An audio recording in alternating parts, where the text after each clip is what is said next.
Mr. President, Kara Castronova from Lindell TV. Now that your administration, and congratulations, has secured peace in Africa to a bloody, horrific war that's gone on for decades and no other president could do it, do you think the mainstream media will finally... I'm telling you.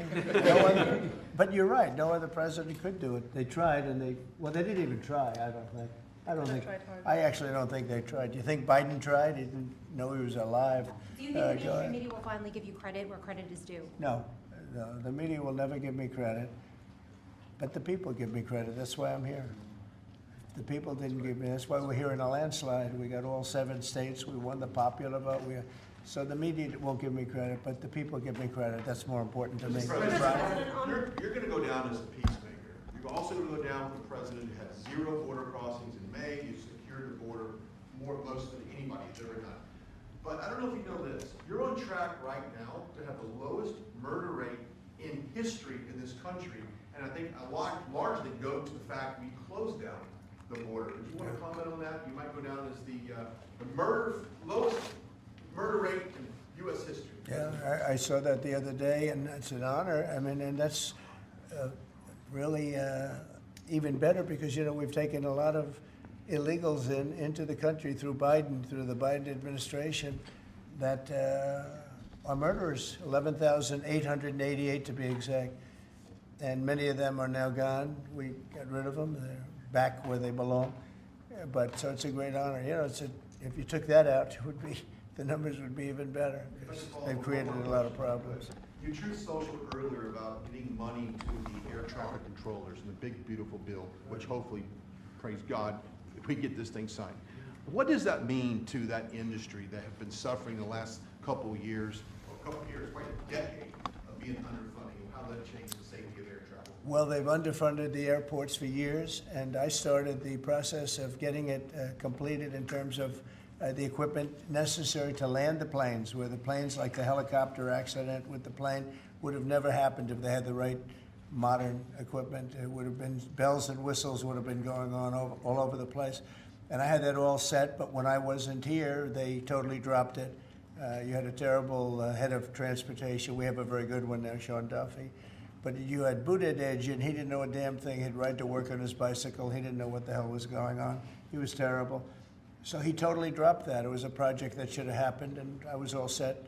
But we had a very sad experience with the voting, and so we didn't get to do that. But now I'm doing it, and we're going to have a great system. And it's funded partially by the bill. It's the initial funding is by the bill, and then it gets to be funded. The rest of it comes a little bit later as we build it out. But we're going to build out the best in the world. We have the best companies in the world. A couple of countries have very good systems. In fact, I noticed when I was landing, my pilot often would use the system of another country, and I said, what are you doing that for? He said, the United States system is so bad. So we have the best companies that do that in the world bidding. You have Raytheon, you have IBM, you have a lot of different companies bidding, and we'll get the best one, the best system for the best price. And they're going to go to town and give us a system that will be better than any other system in the world, and you won't have planes bunking into each other at 35,000 feet. Mr. President, on the subject of peace deals, yeah. How close are you and your administration to a deal in terms of Gaza ceasefire right now? Often asked, and I think it's close. I just spoke with some of the people involved. It's a terrible situation that's going Gaza, he's asking about. And we think within the next week we're going to get a ceasefire. And we're supplying, as you know, a lot of money and a lot of food to that area because we have to, I mean, you have to. We're, in theory, not involved in it, but we're involved because people are dying. And I look at those crowds of people that have no food, no anything, and, you know, we're the ones that are getting it there. Some of it's being taken by some bad people, you know, once you give it and you give it out, and they're supposed to be taking care of the people, and they end up stealing the food and selling it. But we have a pretty good system now, but so we're helping with that. You see the lines of people that just get one meal, essentially. But it's too bad. Other countries aren't helping out. Nobody's helping out.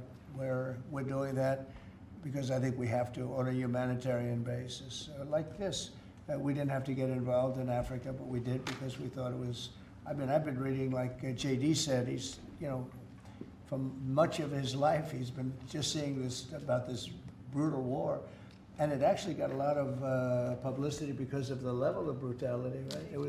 It was nobody's ever seen anything like it, and to be involved in that, I mean, I consider this the most important of my conferences today. We just had a great Supreme Court victory today, and everybody would say that was big, but you know, we're talking about saving thousands and probably millions of lives here. This is more important than anything.